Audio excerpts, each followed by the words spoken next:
Bizda shuncha milliy o'yinlarimiz bor ekan, bilmay yurgan ekanmiz. Ha, juda ham qiziqarli ekan.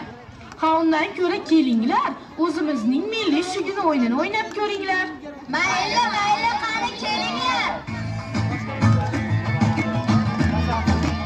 Kim oladi yo shuginani yo? Kim oladi yo shuginani yo? Men olaman shuginani yo. Men olaman shuginani yo. Olamaysan o shuginani yo. Olamaysan o shuginani yo. Olaman shuginani yo. Olaman shuginani yo. Botir bo'g'ram o'zini ko'rsat. Shokir bo'g'ram o'zini ko'rsat.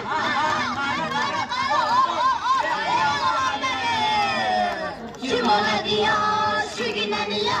Kim oladi yo shuginani yo? Men olaman shuginani yo. Men olaman shuginani yo. Olamaysan o shuginani yo.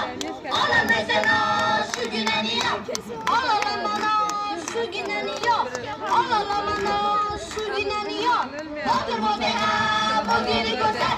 Shokir bo'g'ram o'zini ko'rsat.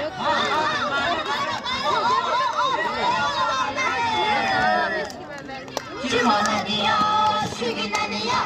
Kim oladi yo shuginani yo? Men olaman shuginani yo. Men olaman shuginani yo. Olamaysan o shuginani yo. Olamaysan o shuginani yo. Olaman shuginani yo. Olaman shuginani yo. Botir bo'g'ram o'zini ko'rsat. Shokir bo'g'ram o'zini ko'rsat.